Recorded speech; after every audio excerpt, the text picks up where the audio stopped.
पदों पर भारत सरकार में काम करते हैं। उनमें मेरे एक बहुत नजदीकी मित्र हैं डॉक्टर नेगी करके, रुड़की में हैं वो, रुड़की यूनिवर्सिटी में सीस्मोलॉजिस्ट के रूप में अपनी सेवाएं दे रहे हैं भारत सरकार को। उनसे मैंने अपील की है कि एक 25 पन्ने की छोटी सी बुकलेट वो बना रहे हैं। वो बुकलेट पहले वो अंग्रेजी में बना रहे हैं, फिर हम उसका हिंदी करने वाले हैं, फिर हिंदी के बाद उसका हम आसामी भाषा में, बंगला भाषा में और इधर जो नॉर्थ ईस्ट का इलाका है वहां समझे जाने वाली भाषाओं में पूरे बड़े पैमाने पर भाषांतरण करके छपाना चाहते और लाखों की संख्या में बिना किसी शुल्क के लोगों को देना चाहते। अब जैसे कच्छ के एरिया में हम चाहते हैं कि वो गुजराती भाषा में बने, आसाम में आसामी भाषा में बने, ताकि लोगों को अगली बार ये बात की मन में तैयारी रहे कि अपना घर बनाना है तो कैसा बनाना है। तो मैं आपसे जो अपील करना चाहता हूं मेरे व्याख्यान के शुरू में वो ये कि ये जो भूकंप आया है इसमें कुछ मदद तो हम तात्कालिक रूप से करें और कुछ मदद ऐसी करें जो परमानेंट रिलीफ हो, ताकि भविष्य में इस तरह के समाचार सुनने को न मिले कि भूकंप आया और उसमें 50,000 लोग मर गए। आप जानते हैं कि इस भूकंप में 50,000 लोग मर चुके हैं। 1 लाख लोग अभी भी मलबे के नीचे दबे हुए हैं, जिनके जिंदा बचकर निकलने की अब कोई संभावना नहीं है। माने लगभग 1.5 लाख लोगों की कुल मृत्यु होगी जब आप इस रिपोर्ट को फाइनल स्टेज में सुनेंगे। भारत में ये जो भूकंप आया है, इससे बड़ा भूकंप एक ही बार आया है, वो चीन में आया था। चीन का भूकंप आज से लगभग 40-45 वर्ष पहले आया था, जिसमें 8.5 लाख लोग मरे थे। तो चीन की सरकार ने जो रिहेबिलिटेशन किया अपने उस इलाके में, उसका मैंने थोड़ा अध्ययन किया है और उस अध्ययन में से मुझे 2 बातें समझ में आई। उन्होंने एक तो तुरंत इमीडिएट करने वाले काम, लोगों को खाना देना, भोजन देना, पानी देना, दवा देना वगैरह वगैरह, लेकिन जो दूसरा परमानेंट काम उन्होंने किया कि जिस इलाके में भूकंप आया वहां घरों की डिजाइन उन्होंने ऐसी करा दी है कि उसी इलाके में बहुत बार बाद में भी भूकंप आया लेकिन मरने वालों की संख्या 5, 10, 15, 20 ऐसी ही रही है। एक बार भूकंप आया, 8.5 लाख लोग मर गए। उस पर से चीन के लोगों के मन में ध्यान में आया, सरकार के मन में आया, वैज्ञानिकों को समझ में आया कि अगली बार वहां के घरों की डिजाइन कुछ ऐसी होनी चाहिए कि वो भूकंप रोधी हो, माने घर गिरे, छत टूटे, मरने वालों की संख्या कम से कम हो। और आप जानते हैं इसी तरह से जापान नाम का एक देश है, वहां तो अक्सर ही भूकंप आते रहते हैं। तो जापान में भी जिस तरीके से घर बनाए जाते हैं, जो टेक्नोलॉजी उसमें इस्तेमाल की जाती है, वो टेक्नोलॉजी शायद हम हमारे देश के लोगों को समझा सकें और बता सकें, वो परमानेंट रिलीफ वर्क होगा। शायद उसी का महत्व आने वाली पीढ़ियों को समझ में आएगा। तो मैं आपसे ये निवेदन करना चाहता हूं कि 4 तरह की मदद आप वहां करें। पहली मदद डॉक्टर, दवाओं की, दूसरी मदद कंबलों की, गर्म कपड़ों की, तीसरी मदद उनको अपना तात्कालिक रूप से आशियाना बनाने के लिए ताड़पत्री वगैरह वगैरह जो चाहिए उसकी, और आखिरी मदद ये जो बुकलेट हम बनाने जा रहे हैं, इस बुकलेट का लार्ज स्केल पर पब्लिकेशन हो। 10-20 हजार आप छाप कर दें, 10-20 हजार कोई और छाप कर दें, 50,000 आप दे सकें तो 50,000 दे दें हमें बनाकर। हम उसको गांव-गांव लोगों के बीच में जाकर उनको देना चाहते हैं और इस मुद्दे पर उनका मानसिक तैयारी कराना चाहते हैं। एक आखिरी बात इससे जुड़ी हुई जो कहना चाहता हूं वो ये कि चीन की सरकार ने जब अपने प्रांत में उनके यहां भूकंप आया तो जो भूकंप रोधी घर बनाए, या जापान की सरकारों ने जो अपने यहां भूकंप रोधी घर बनाए, उन घरों को बनाने के लिए डिजाइन कहां से मिला वो मैं आपको कहना चाहता हूं। जब मैं चीन के बारे में अध्ययन कर रहा था कि उनका जो सबसे बड़ा भूकंप 8.5 लाख लोगों की मृत्यु का, आपको सुनकर हैरानी होगी कि चाइनीज गवर्नमेंट ने और जापानीज गवर्नमेंट ने जो प्लान बनाया उसमें उन्होंने कहा कि ये पूरे घर बनाने की प्रेरणा महात्मा गांधी के घर से मिली। महात्मा गांधी का कौन सा घर? महात्मा गांधी के 3 घर हैं। एक घर उनका पोरबंदर, जहां पर उनका जन्म हुआ, आप में से शायद बहुत लोगों ने देखा होगा। दूसरा उनका जवानी का घर, जहां पर वो जवान हुए, पढ़ाई की, वो राजकोट में, धर्मेंद्र रोड है एक राजकोट में, आप में से शायद कई लोग गए होंगे, वहां पर उनका घर है। तीसरा घर महात्मा गांधी का साबरमती आश्रम, वो भी आप में से कई लोगों ने देखा। एक आखिरी घर और है महात्मा गांधी का, वो सेवाग्राम आश्रम नागपुर के पास। मैं भी सौभाग्य से वहीं रहता हूं इस समय। महात्मा गांधी के घर के नजदीक ही मेरी कुटिया है सेवाग्राम आश्रम में। सेवाग्राम आश्रम का घर जो महात्मा गांधी का बना हुआ है, उसे देखने के लिए मैं आप सबको निमंत्रण दे रहा हूं, स्टैंडिंग ऑफर। आप कभी भी वहां आइए, लगे तो कभी आपके लॉयंस क्लब की कोई कॉन्फ्रेंस वहां आयोजित करिए मैं आपको वो घर दिखाना चाहता हूं। दुनिया के पता नहीं हजारों आर्किटेक्ट आए हैं वो घर देखने के लिए, और सबने उसको एक ही सर्टिफिकेट दिया है कि भूकंप से बचने के लिए इससे अच्छा डिजाइन नहीं हो सकता पूरी दुनिया। अच्छा, और एक मजे की बात मैं आपको ये बताना चाहता हूं कि वो घर जो गांधी जी ने डिजाइन किया वो खुद किया, किसी आर्किटेक्ट ने डिजाइन नहीं किया, महात्मा गांधी ने डिजाइन किया। और महात्मा गांधी ने उस घर का डिजाइन करते समय जो मन में कल्पना की थी उसका उन्होंने वर्णन अपनी एक पुस्तक में किया है। उसकी 2 लाइन मैं आपको सुनाना चाहता हूं। गांधी जी ने अपनी पुस्तक में लिखा है कि मैंने जब ये घर बनाने का फैसला किया तो उसमें 3 शर्त मैंने लगाई अपने ऊपर। पहली शर्त यह कि मेरा घर 500 रुपए में बनना चाहिए,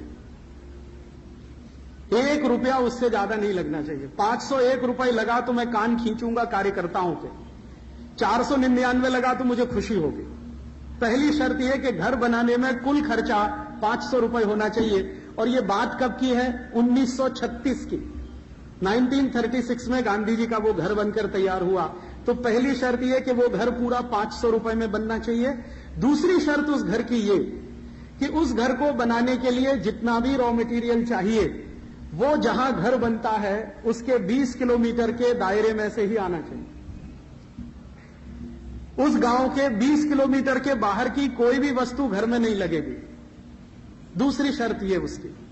और तीसरी और आखिरी शर्त यह गांधी जी ने लगाई थी कि घर के अंदर मैं जहां भी बैठूं मुझे आसमान दिखाई देना चाहिए। मैं घर के अंदर किसी भी स्थान पर बैठूं मुझे सीधे आकाश का दर्शन होना चाहिए। अब ये 3 शर्तों के आधार पर गांधी जी ने देश के बहुत सारे आर्किटेक्ट्स को बुलाया कि अब आ जाओ और मेरे घर का डिजाइन बना दो। पहली शर्त कि 500 रुपए से ज्यादा खर्च नहीं होगा। दूसरी शर्त कि 20 किलोमीटर आगे का कोई सामान मेरे घर में नहीं लगेगा। और तीसरी और आखिरी शर्त कि मैं घर में कहीं भी बैठ जाऊं जाकर मुझे सीधा आकाश दिखना चाहिए। तो जितने भी आर्किटेक्ट आए सब फेल हो गए। सबने गांधी जी को कहा कि माफ करिए हम आपके घर का डिजाइन नहीं कर सकते। फिर उसमें जर्मनी के कुछ आर्किटेक्ट आए जो गांधी जी को जानते थे और उनको मानते भी थे। उन्होंने भी बहुत प्रयास किया, वो भी फेल हो गए।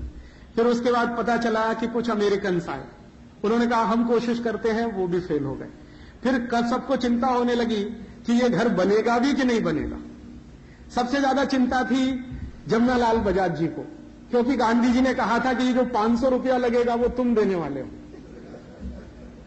तो जमनालाल बजाज जी ने कहा कि बापू आप 500 रुपए की बात करते हैं, मेरा ब्लैंक चेक आपके पास हमेशा पड़ा रहता, उसमें क्या तकलीफ है। आप जानते हैं बजाज जी का ब्लैंक चेक हमेशा गांधी जी के पास रहता था। वो जो रकम भर के उसको साइन कर देंगे वो उनके पास आ जाएगी। लेकिन गांधी जी ने कहा कि वो ब्लैंक चेक तो देश के लिए, मेरे लिए जो घर बनता वो 500 रुपए, तो ये तुम्हें देना है, इसकी व्यवस्था। तो जब सब आर्किटेक्ट फेल हो गए, परेशान हो गए, बजाज जी को बहुत तकलीफ हो गई। अब वो कहने लगे कि फिर बापू घर वर बनेगा नहीं बनेगा, एक झोपड़ा बना लो यहां पर। तो गांधी जी ने कहा कि अच्छा ठीक है मैं कोशिश करता हूं। तो उन्होंने अपने घर का डिजाइन तैयार किया और वो डिजाइन जो वो चाहते थे वो बन गया। आप कभी भी आइए उस घर को देखने के लिए, वो आज भी सुरक्षित है। उस घर में जितना भी रॉ मटेरियल लगाया गया है वो सब सेवाग्राम से 20 किलोमीटर दूर के गांव से लाया गया। दूसरा, उसमें कोई भी मटेरियल ऐसा नहीं लगा है जो 20 किलोमीटर से आगे जाकर लाना पड़ा हो। और उस घर को बनाने का कुल खर्चा 499 रुपए 50 पैसे ही आया है। 500 रुपए में भी 50 पैसा बच गया था। और तीसरी शर्त कि आप उस घर में अंदर कहीं भी जाकर बैठ जाइए, आपको सीधे आकाश का दर्शन होगा। तो अब आप पूछोगे वो घर कैसा है, उसी के लिए मैं इनविटेशन कर रहा हूं आपको कि आप आइए सेवाग्राम आश्रम में, कभी आपकी कॉन्फ्रेंस करिए, उस घर का दर्शन करिए। और एक बार उस घर का दर्शन आप कर लें तो फिर उसका दर्शन दूसरों को कराइए, ये मैं चाहता हूं। और वो घर मैं मानता हूं कि सबसे ज्यादा वैज्ञानिक पद्धति से बनाया हुआ घर है। दुनिया में एक बहुत बड़ा आर्किटेक्ट हुआ जिसका नाम था इवान इलिच। उसने गांधी जी के घर के बारे में लिखा है कि मैंने दुनिया के 50 सैकड़ों हजारों कंस्ट्रक्शंस देखे हैं, ऐसा अद्भुत कंस्ट्रक्शन मैंने मेरे जीवन में देखा नहीं। दुनिया का उस जमाने का बेस्ट क्वालिटी आर्किटेक्ट जो माना जाने वाला आदमी, उसकी ये टिप्पणी है गांधी जी के घर के बारे में। तो मैं ये चाहता हूं, ये भूकंप से जुड़ता है। गांधी जी ने जब घर के निर्माण की रचना की तो उनको किसी ने कहा कि गांधी जी ये इलाका भी सीस्मिक जोन है, गांधी जी का घर जहां पर है वहां भी टेक्टोनिक मूवमेंट होते रहते हैं और वो सीस्मिक जोन है। तो गांधी जी ने कहा कि मैं इसका ध्यान बराबर रखूंगा कि ये सीस्मिक जोन है, और उन्होंने घर का ऐसा डिजाइन तैयार किया है कि उस इलाके में बार बार भूकंप आए हैं। ऐसा नहीं है कि उस इलाके में भूकंप नहीं आए हैं। गांधी जी के घर को आज तक एक क्रैक भी नहीं आया, आज तक क्रैक नहीं आया। और वो घर बने हुए 1936 और आज 2000, तो आप सोचिए 64 ईयर्स तो हो ही गए। उसमें एक पैसा का सीमेंट नहीं लगा, एक पैसे का सीमेंट नहीं लगा, कहीं पर लोहा नहीं है, आयरन नहीं है। जो घर में इस्तेमाल किया गया है मटेरियल, वो एक तो मड है, मिट्टी है, दूसरा कवेलू है, टाइल्स है मिट्टी के बने हुए, तीसरा बांस है, बंबू है। बस 3 ही चीजों का उसमें इस्तेमाल किया गया, और वो 3 चीजों से उनका घर बना है। आज तक कभी उसमें क्रैक नहीं आया, आज तक कभी वो गिरा नहीं है। और उसकी जो लाइफ बताते हैं लोग कि इसकी टोटल लाइफ कितनी होने वाली है, तो मिनिमम लाइफ उसकी लोगों ने कैलकुलेट की है कि 150 ईयर्स तो होने ही वाली है। माने उसमें करीब 64 ईयर्स तो बीत गए हैं, लगभग 100 साल वो घर और रहने वाला। हम लोग वहां सिर्फ इतना ही करते हैं कि साल में एक बार उसको पुताई करते हैं, और वो भी गांधी जी नियम बनाकर गए थे, उसके हिसाब से करते हैं। गांधी जी ने कहा था कि मेरे घर की पुताई किस चीज से होगी? गाय के गोबर से। तो वहां गाय पाली जाती है आश्रम में, उसका गोबर निकाला जाता है, उस गोबर को पानी के साथ मिलाया जाता है, साल में एक बार उसकी पुताई करते हैं, व्हाइट वॉशिंग करते हैं बस, और उसमें मेंटेनेंस में कुछ भी नहीं। तो आप कभी आएंगे तो देखेंगे। मैं ये चाहता हूं कि उस घर का जो डिजाइन है और उस घर को बनाने की जो टेक्निक है, वो टेक्निक हमारी उस पुस्तक में आए और पूरे कच्छ के इलाके के लोगों को बांटा जाए कि भाई देखो, आदर्श घर तुम्हारे लिए क्या हो सकता है, वो ये हो सकता है। और गांधी जी गुजरात के ही थे, गुजराती लोगों को ये और जल्दी समझ में आएगा कि हमारे ही किसी व्यक्ति का डिजाइन किया हुआ वो है। तो ये एक छोटी सी बात जो व्याख्यान के पहले मैं कहना चाहता था। एक छोटी सी दूसरी बात और, कि मैंने मेरे जीवन में ये सब जो शुरू किया, स्वदेशी का काम या आजादी बचाओ आंदोलन का काम, तो मैं मेरे जीवन में सबसे ज्यादा प्रभावित महात्मा गांधी से ही हुआ। वैसे तो बहुत लोगों ने मुझे प्रभावित किया, लेकिन सबसे ज्यादा प्रभावित महात्मा गांधी ने किया। महात्मा गांधी के जीवन की एक ही घटना ने मुझे सबसे ज्यादा प्रभावित किया। वो घटना सुना के मैं मेरा व्याख्यान शुरू करना चाहता हूं। वो घटना है महात्मा गांधी के साउथ अफ्रीका के प्रवास की। आप जानते हैं कि महात्मा गांधी 1894-95 के आसपास दक्षिणी अफ्रीका गए। पहले वकालत पूरी की, वकालत की पढ़ाई पूरी की, इंग्लैंड से वापस लौटे। वापस लौटने के बाद फिर दक्षिणी अफ्रीका गए। एक सिलसिले में कोई केस था, उस केस के सिलसिले में उन्हें साउथ अफ्रीका जाना पड़ा। तो वो गए जब साउथ अफ्रीका, तो वकील बैरिस्टर की हैसियत से गए। हुआ क्या, वो घटना मैं आपको सुनाना चाहता हूं, जिसने मुझे मेरे जीवन में सबसे ज्यादा प्रभावित किया। गांधी जी पहुंचे, वहां एक कोई कंपनी थी, वो कंपनी को कोई केस हुआ था, वो भारत के ही कुछ लोगों की कंपनी थी। तो गांधी जी उनके वकील की हैसियत से वहां केस लड़ने वाले थे। तो गांधी जी जब वहां पहुंचे तो उसके पहले जो वकील महोदय थे जो केस लड़ रहे थे, पहले से ही एक लॉयर थे वहां पर, उनके साथ गांधी जी का परिचय हुआ। तो गांधी जी ने पूछा कि मुझे जो केस लड़ना है उसकी फाइल जरा दे दो। तो गांधी जी ने फाइल का अध्ययन किया। फिर उसने कहा कि अदालत कहां पर है, वहां लेकर जरा चलो।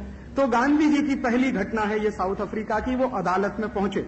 आप जानते हैं कि खांटी गुजराती आदमी, और गुजरातियों में भी काठियावाड़ी, तो एकदम शुद्ध काठियावाड़ी आदमी। तो आप जानते हैं काठियावाड़ के लोग तो वो पगड़ी बांधते हैं ना, 5 मीटर लंबा कपड़े की वो पगड़ी बनाते हैं और एक विशेष स्टाइल में उसको बांधा जाता है। तो गांधी जी पगड़ी बांधकर अदालत में पहुंच गए। अब जज ने जब देखा कि पगड़ी बांधे हुए कोई व्यक्ति आके बैठ गया है, तो जज ने उनके ऊपर बहुत जबरदस्त व्यंग कसा और उन्होंने कहा कि आपको मालूम है कि अदालत के कानून के अनुसार यहां पगड़ी बांधकर आना मना है, अदालत के कानून के अनुसार। तो गांधी जी ने पूछा तो जज ने कहा कि आपको ये पगड़ी उतारनी पड़ेगी, तब आप यहां बैठ सकते हैं और बहस कर सकते हैं।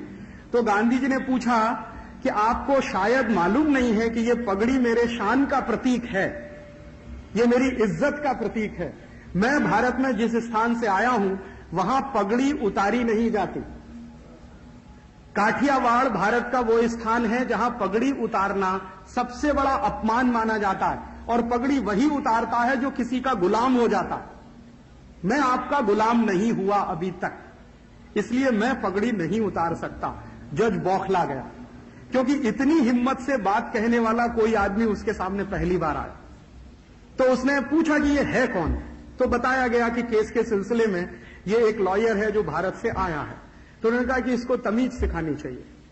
तो उनके जो बगल का लॉयर था जो गांधी जी को लेके गया था, उसने खुसफुस करना शुरू किया और गांधी जी को समझाया कि भाई आप ये उतार दीजिए, नहीं तो बवाल हो जाएगा, कंटेम्प्ट हो जाएगा, जेल हो जाएगी, फलाना हो जाएगा दिमाग। गांधी जी ने कहा कि कुछ भी हो जाए, ये मेरे सम्मान का प्रतीक है, मैं पगड़ी मैंने अगर उतारी तो ये भारत की पगड़ी उतार दी, ये संदेश पूरी दुनिया में जाएगा, ये मैं नहीं कर सकता। तो उन्होंने कहा कि फिर कंटेम्प्ट हो जाएगा तो जेल जाना पड़ेगा। तो ठीक है, मैं तो तैयार हूं जेल जाने के लिए, आप उनसे कहो कि ऑर्डर करें और मुझे जेल में भेज। तो जज भी परेशान हो। अब वो गए थे केस लड़ने के लिए और अपना ही केस लड़ना उन्होंने शुरू कर दिया। अब जज बौखला गया कि ये आदमी कहता है कि ऑर्डर करो, मुझे जेल में भेजो, मैं पगड़ी नहीं उतार सकता, तुम्हारे जो कानून है उसके आधार पर काम। अब वो जज बौखला गया, फिर बहुत सारे लोग आ गए, हंगामा होने लगा, फिर बहुत सारे पत्रकार भी थे, वो सब इकट्ठे हुए। तो जज ने बात को समाप्त करते हुए कहा कि अच्छा ठीक है, आप ऐसा करिए कि अगर पगड़ी नहीं उतार सकते तो आप इस अदालत से बाहर चले जाइए। तो गांधी जी ने कहा कि मुझे ये मंजूर है कि मैं अदालत छोड़ के चला जाऊं, और गांधी जी छोड़ के निकल गए अदालत। फिर हुआ क्या कि गांधी जी ने जो पहला संकल्प किया साउथ अफ्रीका में, वो यही संकल्प था कि मैं अगली बार जब बहस करने आऊंगा इस अदालत में तो ये कानून बदला हुआ मिलना चाहिए मुझे, तब मैं बहस करने के लिए आऊंगा, मैं पगड़ी कभी नहीं उतारूंगा, पगड़ी पहनकर ही बहस करूंगा पूरी अदालत में। और आप जानते हैं कि गांधी जी ने वो अंग्रेजी कानून बदलवा दिया, अंग्रेजों को कानून बदलना पड़ा। और महात्मा गांधी ने फिर जितने भी समय बहस की साउथ अफ्रीका में रहते हुए, पगड़ी पहनकर ही बहस की। इस एक घटना ने मुझे बहुत प्रभावित किया। घटना बहुत छोटी सी है, अगर गांधी जी चाहते तो समझौता कर सकते थे, और वो समझौता करना बहुत आसान था, लेकिन गांधी जी ने उस पगड़ी को भारत के सम्मान का प्रतीक बना दिया वहां पर।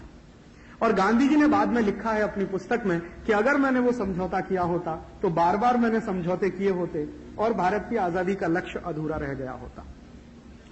एक और ऐसी घटना हुई, वो सुनाने का लालच मेरे मन में आया, क्योंकि महात्मा गांधी को हम श्रद्धांजलि अर्पित कर रहे हैं।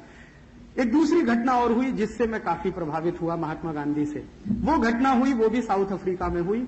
घटना ऐसी हुई कि जब ये पगड़ी वाला कानून अंग्रेजों ने बदल दिया और पगड़ी पहनकर बहस करने पर पाबंदी हटा ली गई, और पाबंदी हटाने के बाद फिर जो सरदार लोग वहां रहते थे साउथ अफ्रीका में, उनको भी इजाजत मिली कि वो पगड़ी पहनकर बहस कर सकते हैं।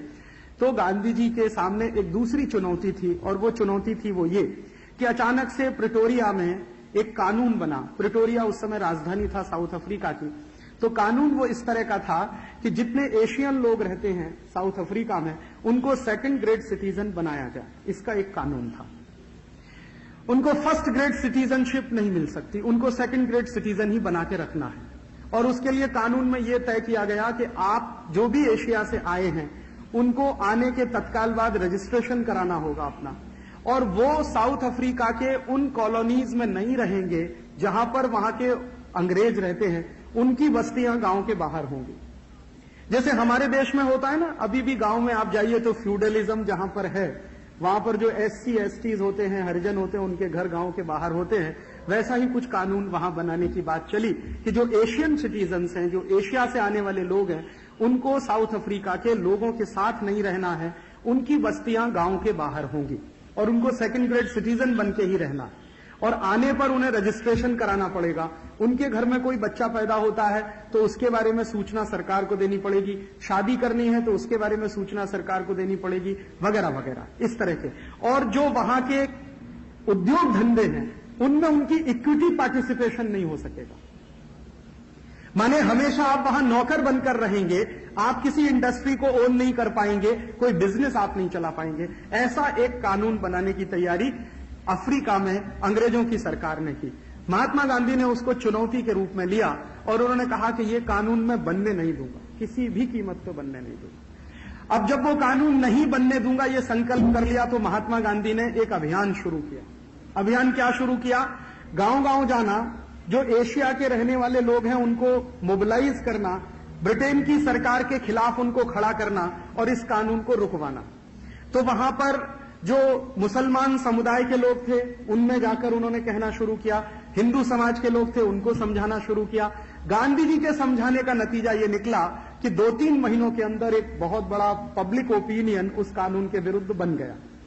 गांधी जी ने फिर एक रैली आयोजित की और उस रैली में करीब 10,000 लोग आए, स्त्री पुरुष बच्चे, उसमें हिंदू भी मुसलमान भी, पारसी लोग भी कुछ वहां पर थे, वो भी सब इकट्ठे हुए और उन सबके सामने गांधी जी ने कहा कि हम सबको संकल्प करना है कि ये कानून हम नहीं बनने देंगे, भले ही हमें इसके लिए जेल में जाना पड़े, भले ही इसके लिए मार खानी पड़े, भले ही इसके लिए मर जाना पड़े, ये अपमानजनक कानून तो हम नहीं बनने देंगे। उस सभा में प्रस्ताव पारित हुआ, सभा ने महात्मा गांधी को अपना नेता मान लिया और महात्मा गांधी को अधिकृत किया गया कि वो ब्रिटेन की सरकार से इस पर बात करें।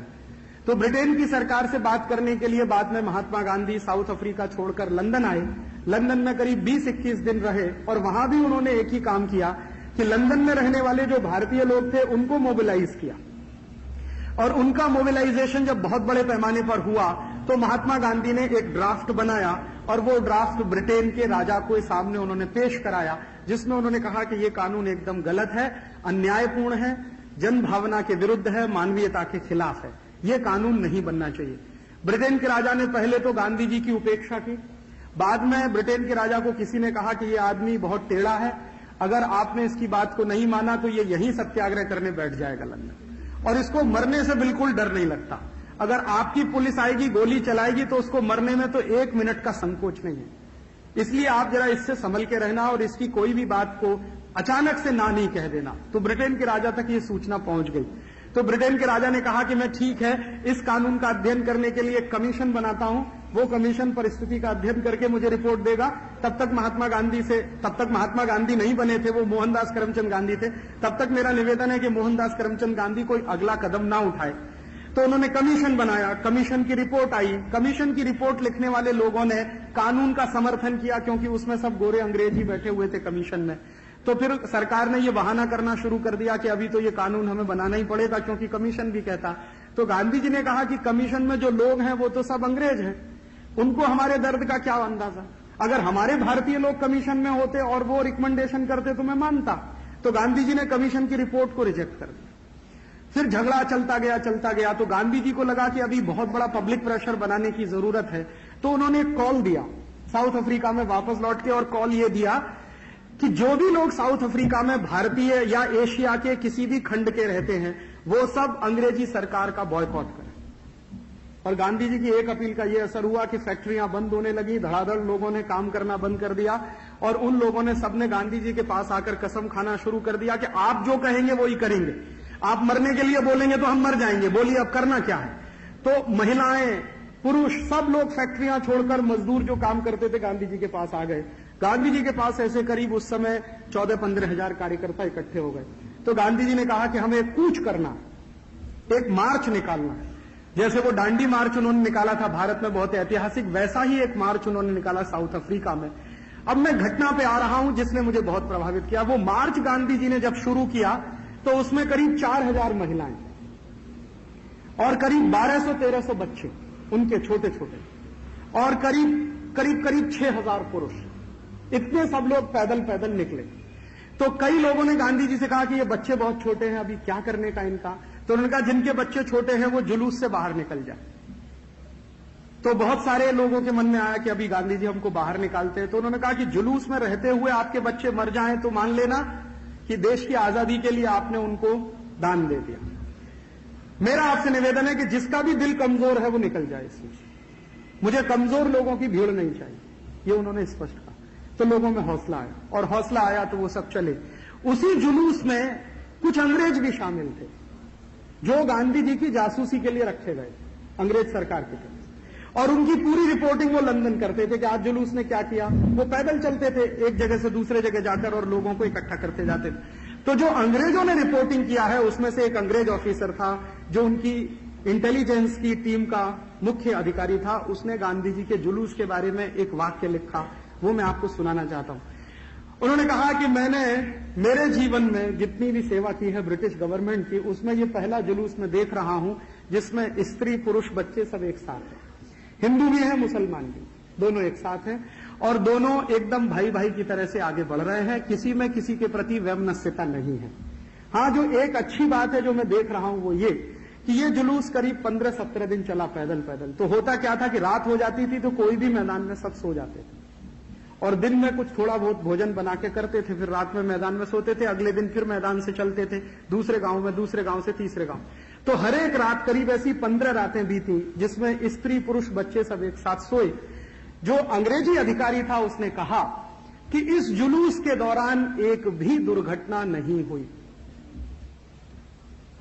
उसका जो इशारा था वो क्या कि 4000 महिलाएं और 6000 पुरुष जिनकी उम्र 20-22 वर्ष से लेकर 45 वर्ष के बीच में है, कहीं भी कोई दुर्घटना नहीं हुई। और उसने जब अपनी रिपोर्ट भेजी ब्रिटिश पार्लियामेंट को, तो उस रिपोर्ट में उसने लिखा कि जिस आदमी की उपस्थिति मात्र से लोगों के मन में नैतिकता का संचार होने लगता है, वासना पैदा नहीं होती। स्त्रियां भी लेटी हुई हैं और पुरुष भी लेटे हुए हैं और दोनों नजदीक में हैं, और कहीं कोई घटना नहीं होती बलात्कार की, कहीं कोई घटना नहीं होती है शारीरिक संपर्क की, तो ये तो आदमी कोई विरला है और विचित्र है। अंग्रेज सरकार इससे लड़ नहीं पाएगी, ये उसने रिपोर्ट में लिख के भेज दिया। तो मुझे उस रिपोर्ट का एक वाक्य हमेशा मेरे मन में रहता है कि जिस आदमी की उपस्थिति मात्र से नैतिकता का इतना उच्च स्तर लोगों में आ जाता हो कि 4000 स्त्रियां और 6000 पुरुष बिना किसी दुर्घटना के एक गांव से दूसरा, दूसरे से तीसरा और 15-17 दिन लगातार चल के चले जाते हों और अंग्रेज सरकार को सरेंडर करने के लिए मजबूर करते हों, वो आदमी तो कोई बिरला ही हो सकता है। तो बाद में जब उनको महात्मा कहा, सबसे पहली बार उनको महात्मा कहा सुभाष चंद्र बोस ने। तो सुभाष चंद्र बोस से जब पूछा गया कि आपने इनको महात्मा क्यों कहा, मोहनदास करमचंद गांधी से एक दिन सुभाष चंद्र बोस ने उनको महात्मा गांधी बना दिया। और आप जानते हैं कि सुभाष चंद्र बोस के महात्मा गांधी से वैचारिक मतभेद थे। सुभाष चंद्र बोस चाहते थे कि आजादी इस रास्ते से आए, महात्मा गांधी चाहते थे आजादी इस रास्ते से आए। सुभाष चंद्र बोस का रास्ता यह था कि भयंकर हिंसा करनी हो तो हिंसा करें, अंग्रेजों के साथ छल कपट करना हो तो छल कपट करें, हथियार चलाने हो तो हथियार चलाएं, कहीं विदेशों से मदद लानी हो भारत की आजादी के लिए तो वो भी लेके आए। गांधी जी कहते थे कि एक तो उनका सबसे पहला ये आग्रह था कि विदेशी मदद भारत की आजादी के लिए नहीं चाहिए। दूसरा, हथियार चलाने की जरूरत नहीं है, अंग्रेज बहुत कमजोर हैं, वो बिना हथियार के ही भाग जाने वाले हैं। ये गांधी जी को कन्विक्शन था बहुत पहले से। उनका कहना था कि इन कमजोर लोगों को क्यों मारना हथियार से, ये तो हथियार उसके खिलाफ चलाना चाहिए जो अपने से ज्यादा ताकतवर हो, इन अंग्रेजों में कुछ भी ताकत नहीं है। और तीसरा उनका सिद्धांत ये था कि भारत में जो भी आजादी आएगी वो सिर्फ आजादी तक सीमित नहीं रही होगी, पूरा मॉडल बदलना पड़ेगा, जो ब्रिटेन का ढांचा है उसको हटा के भारतीय ढांचा लाना पड़ेगा। तो इन मुद्दों पर महात्मा गांधी और सुभाष चंद्र बोस में काफी कुछ मतभेद थे, लेकिन उन मतभेदों के बावजूद पहले नेता थे सुभाष चंद्र बोस जिन्होंने मोहनदास करमचंद गांधी को महात्मा बनाया। तो किसी ने पूछा सुभाष चंद्र बोस से, ये बात है 1940-41 की, जब सुभाष चंद्र बोस भारत छोड़कर जाने की तैयारी कर रहे थे, उसके पहले उन्होंने उनको महात्मा बोल दिया था। तो किसी ने पूछा कि आप ये बताइए कि आपने मोहनदास करमचंद गांधी को महात्मा क्यों कहा। उनके बहुत सारे कार्यकर्ता उनसे नाराज थे, सुभाष चंद्र बोस से। तो सुभाष चंद्र बोस ने कहा कि आपकी नाराजगी मैं समझ सकता हूं, महात्मा गांधी हमारे विचार से कुछ अलग विचार वाले हैं, हमारे उनके विचारों में काफी भिन्नता है, हमारी उनकी मत भिन्नता है, लेकिन मन भिन्नता नहीं है। मेरे महात्मा गांधी से मतभेद है लेकिन मनभेद नहीं है। सुभाष चंद्र बोस का जो शब्द था वो ये था कि मेरे महात्मा गांधी से मतभेद है, मनभेद नहीं है। मन मेरा वैसा ही है जो महात्मा गांधी का है, तो मनभेद नहीं है, इसलिए मैं उनको बहुत ऊंचा मानता हूं। और उन्होंने कहा कि मैं उनको महात्मा इसलिए कहता हूं कि उस आदमी की उपस्थिति मात्र से मन में नैतिकता का संचार होने लगता। मैं जब जब महात्मा गांधी के पास जाता हूं, मेरे मन में दया, प्रेम, करुणा, अहिंसा, ये सारे मूल्य पनपने लगते हैं। पता नहीं उस व्यक्ति में कैसा चुंबकीय आकर्षण है, ये सुभाष चंद्र बोस के शब्द मैं आपको कोट कर रहा हूं, पता नहीं उस व्यक्ति में कैसा चुंबकीय आकर्षण है जो उसके सामने जाकर बैठे भयंकर हिंसा भाव से भरा हुआ वो भी अहिंसक हो जाता है। कितना ही डेस्पोटिक हो, क्रूर हो, वो दया और करुणा का प्रतीक बन जाता है। उस व्यक्ति में ऐसा तो कुछ अद्भुत है। और दक्षिणी अफ्रीका की वो घटना जो मैंने आपको कही, वो अपने कार्यकर्ताओं को सुनाते हुए सुभाष चंद्र बोस ने कहा कि ये आदमी की तेजस्विता आज से नहीं, उम्र के उस साल से है जब वो खुद जवान हुआ करता। तो ये दो घटनाएं मैं आपको सुनाना चाहता था महात्मा गांधी जी को श्रद्धांजलि देते हुए, कि हम इन दो घटनाओं से अगर अपने जीवन में कुछ सीख सकें तो जरूर सीखें। ये जो महान लोग होते हैं ना, ये आते हैं चले जाते हैं, कभी ऐसा कहा जाता है कि ईश्वर हमारे ऊपर कभी दयालु हो जाता है तो ऐसे कुछ लोगों को भेज देता प्रतिनिधि के रूप में, तो महात्मा गांधी को भेज दिया। महात्मा गांधी जैसे और भी लोग आए जिनको भेजा। मेरा ऐसा मानना है, इसमें अतिशयोक्ति भी लग सकती है और उसके लिए आप मुझे माफ कर देंगे पहले ही। मेरा ऐसा मानना है कि दुनिया के पिछले 500 साल के इतिहास में महात्मा गांधी जैसा व्यक्ति पैदा नहीं हुआ। पिछले 500 साल के इतिहास मैंने दुनिया के बहुत महान लोगों की जीवनियां पढ़ी हैं, उसमें रूसो भी शामिल है। उसमें तो ये रूस के जो बड़े नेता माने जाते हैं, लियोनिद ब्रेजनेव से पीछे की पीढ़ी के जितने, जिनको लेनिन वगैरह वगैरह बड़ा माना जाता, उनको भी, जर्मनी के बड़े नेताओं को, उनको भी मैंने पढ़ा है, बिस्मार्क को भी मैंने पढ़ा है। मैंने ये जो बड़ा फ्रांसीसी क्रांतिकारी था उसकी भी जीवनी पढ़ी है। अमेरिका के जितने महान हैं उनकी भी जीवनी पढ़ी है। मुझे ऐसा लगता है कि पिछले 500 साल के इतिहास में दुनिया की धरती पर गांधी जैसा व्यक्ति पैदा नहीं हुआ। उनकी 3 बड़ी क्षमताएं। पहली क्षमता तो जो मैंने कही नैतिकता वाली, दूसरी क्षमता हर गलत बात का पूरी ताकत से विरोध करने की, गलत को स्वीकार नहीं करने की, चाहे उसके लिए जान दे देनी पड़े, और तीसरी और अद्भुत बात कि किसी को प्रेम की शक्ति से जीत लेने की। वो कहते थे हथियार की शक्ति से किसी को जीतना क्या है, प्रेम की शक्ति से जीत के दिखाओ लोगों को। और वो उस मान्यता के पुजारी थे, भारत की उस मान्यता के जो हजारों साल से आई है कि किसी को हथियार की शक्ति से गुलाम बनाने से अच्छा है कि प्रेम की शक्ति से उसको गुलाम बनाओ। तो ये 3 अद्भुत बातें उस व्यक्ति में थी और एक साथ पूरे व्यक्तित्व में ये सब आया उनके अंदर। तो कुछ उनकी ग्रोइंग हुई होगी, कुछ उनमें आया होगा। ये तो कुछ विलक्षण ही किस्म की बात हो सकती है, क्योंकि बचपन में जो विद्यार्थी अक्सर फेल होता हो, अंग्रेजी में फेल, मैथमेटिक्स में फेल, आप जाइए राजकोट में, उनकी वो रखी हुई है, वो जो स्कूल है ना, गांधी जी जिसमें पढ़े, उस स्कूल में गांधी जी की नोटबुक है जिसपे उनका करेक्शन किया हुआ, वो सब गलत लिख दिया है, उसको क्रॉस कर दिया, अध्यापक ने फेल कर दिया उनको। ये कैसा मूर्ख अध्यापक,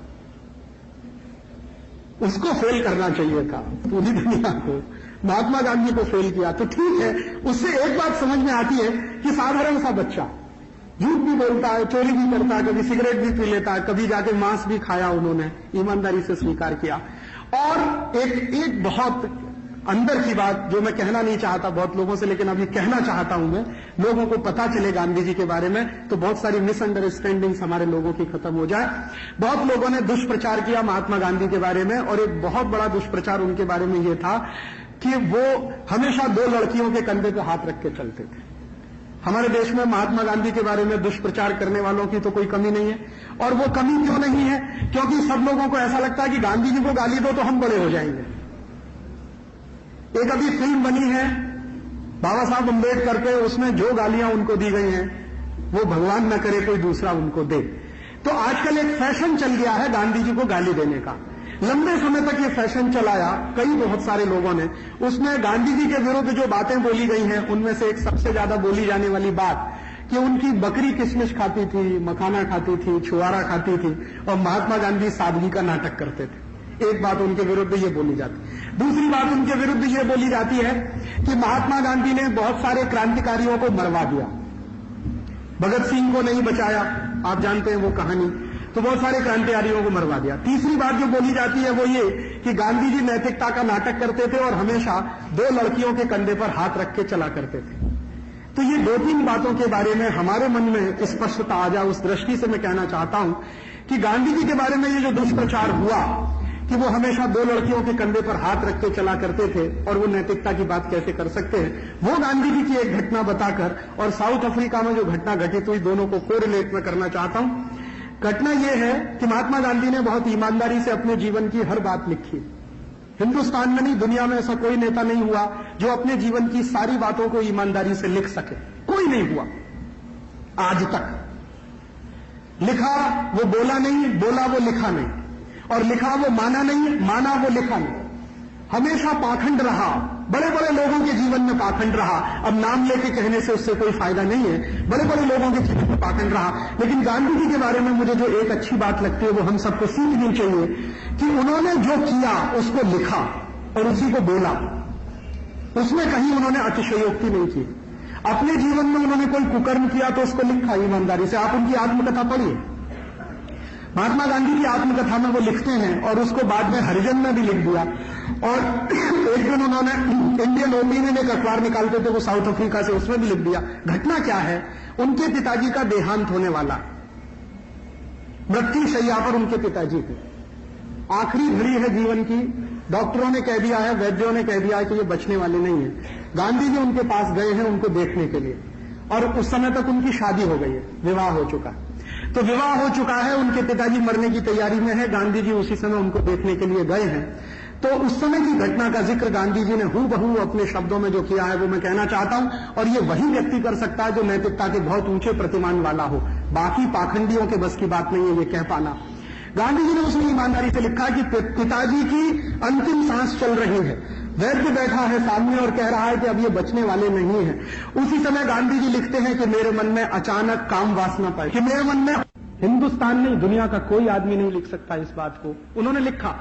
और उसके बाद यह भी लिखा है कि जब मैंने देखा, मैं बाहर आया, वासना का अपना खेल गंदा खेल कर मैं बाहर आया, मैंने देखा कि मेरे पिताजी का देहांत हो चुका है, उसी दिन मैंने ब्रह्मचर्य का संकल्प करने का अपने जीवन में तय कर लिया। उसी दिन कि मेरे जीवन के आगे का हिस्सा मैं ब्रह्मचर्य से निभाने की कोशिश करूंगा। और फिर उन्होंने ईमानदारी से लिखा कि उस ब्रह्मचर्य को पालने के लिए मुझे बहुत साल लगे मेरी पत्नी को तैयार करने, लेकिन मैंने अकेले ब्रह्मचर्य का व्रत लेने का फैसला किया था। बाद में मुझे लगा कि ये गलत है, अनैतिक है, तो फिर धीरे धीरे मैंने मानसिकता तैयार की मेरी पत्नी की, और एक दिन हम दोनों ने मिलकर संकल्प कर लिया। और उससे आज का दिन, जब मैं ये लिख रहा हूं, आज का दिन दुनिया का कोई भी व्यक्ति ये बात मेरी पत्नी से पूछ सकता है जाकर, ऐसा आदमी था। और उसके बारे में लोग दुनिया भर में अफवाह उड़ाते हैं कि वो दो लड़कियों के कंधे पे हाथ रख के हमेशा चला करता था।